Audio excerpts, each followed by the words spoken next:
Good evening everybody. आज हम mitral valve prolapse के बारे में पढ़ेंगे। तो उसमें बेसिकली क्या रहता है mitral valve prolapse. Mitral valve prolapse होता है prolapse occurring towards left atria, मतलब ब्लड प्रोलैप्स हो रहा है लेफ्ट वेंट्रिकल से लेफ्ट एट्रिया की तरफ due to undue stretching of loose Cardi टेंडिनी। Cardi टेंडिनी basically loose हो रहा है, उसके कारण प्रोलैप्स हो रहा है, मतलब माइट्रल वेल्व में प्रोलैप्स हो रहा है, मतलब बैक प्रेशर क्रिएट हो रहा है टुवर्ड्स लेफ्ट एट्रिया।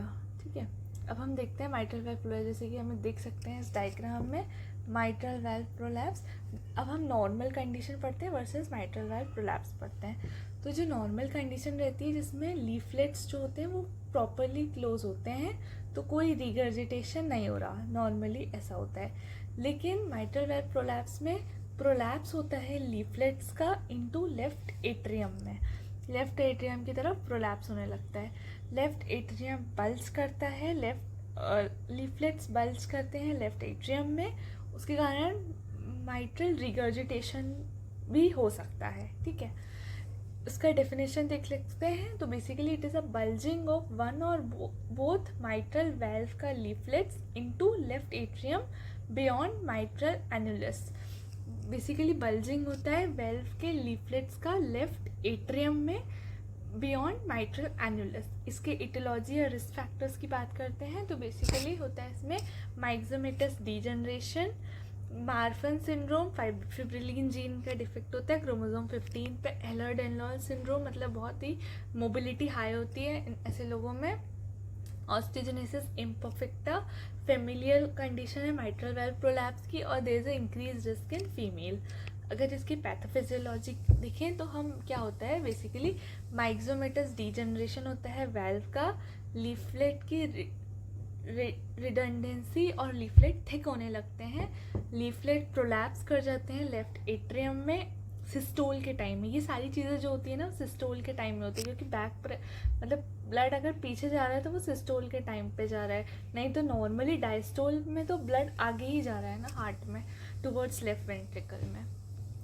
तो लीफलेट प्रोलैप्स करती हैं लेफ्ट एट्रियम में सिस्टोल में, तो stretching of chordae tendineae and papillary muscles, इसके कारण इसका फर्दर कॉम्प्लिकेशन जो होता है वो एमआर होता है, mitral regurgitation.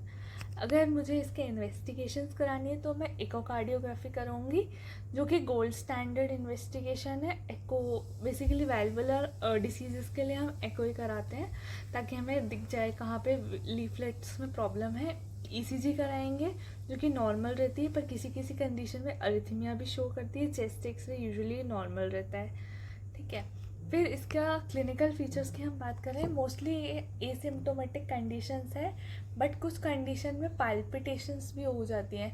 Palpitations because papillary muscles में ना बेसिकली इश्कीमिया होने लगता है, जिसके कारण जो वेंट्रिकुलर्स कॉन्ट्रैक्ट करने लगती है, पर उतना ब्लड तो आ नहीं रहा है क्योंकि प्रोलैप्स के कारण ब्लड पीछे जा रहा है, तो इसलिए पाल्पिटेशन होता है। चेस्ट पेन होता है क्योंकि डिमांड और सप्लाई मिसमैच हो रही है।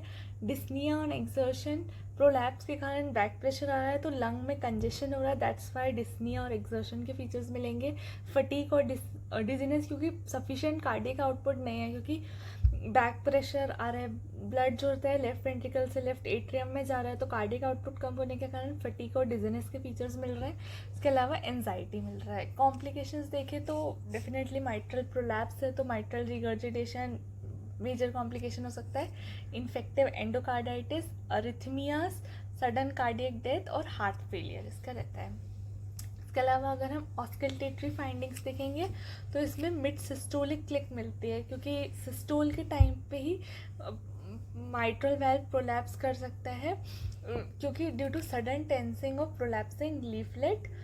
ठीक है, और हम कुछ कंडीशन जैसे स्टैंडिंग पे और वेल्सेल्वा पे मर्मर्स लाउड होते हैं। स्टैंडिंग पे बेसिकली क्या होता है, जो हमारा वेनस रिटर्न कम हो जाता है, तो वेल्व तेज़ी से बंद होते हैं, प्रोलैप्स ज़्यादा होता है, दैट्स वाई मर्मर जो होता है वो लाउड होता है और लॉन्गर होता है। जबकि स्क्वेटिंग में क्या होता है, वेनस रिटर्न बढ़ जाता है तो फिर वेल्व धीरे से क्लोज होते हैं तो prolapse come, that's why softer and shorter murmur is heard. ठीक है। इसका मैनेजमेंट की बात करें, जनरली एसिम्प्टोमेटिक रहता है तो फिर रीअश्योरेंस करेंगे, लेकिन अगर सिम्प्टोमेटिक है मतलब पाल्पिटेशन आए, चेस्ट पेन आए, तो you can start with beta blockers, example propranolol, मेटाप्रोलॉल, और एंजाइटी ट्रीट करने के लिए बीटा ब्लॉकर्स होते हैं। और कॉम्प्लिकेटेड में तो फिर मेडिकल रिपेयर करेंगे, वाल्व रिपेयर करेंगे, ये सब। ठीक है। और इंडिकेशन फॉर सर्जरी यही है कि मतलब कॉम्प्लिकेटेड मतलब सीवियर कंडीशन हो तब। ठीक है। इसका एक निमोनिक छोटा सा है, क्लिक MVP, चेस्ट पेन होता है, late systolic murmur, investigation echo, mid systolic click, beta blockers में हम रख सकते हैं।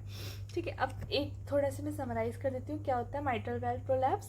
तो बेसिकली प्रोलैप्स होता है towards left atria due to undue stretching of chordae tendineae, और इसके कारण कौन सा क्लिक होता है, undue stretching of chordae tendineae, mid systolic click आता है इसमें। क्लिनिकल फीचर्स मेनली एसिम्प्टोमेटिक होते हैं, पाल्पिटेशन आ सकते हैं क्योंकि प्रीमेच्योर वेंट्रिकुलर कॉन्ट्रैक्शन हो सकता है पेपिलरी मसल्स के इश्कीमिया के कारण, और रिकरेंट सिनकोप अटैक क्योंकि कार्डियक आउटपुट कम हो जाता है, चेस्ट पेन रेस्ट पे क्योंकि डिमांड सप्लाई मिसमैच हो जाती है, और वेल्व के एंडोथीलियम में प्लेटलेट प्लग भी बन सकता है।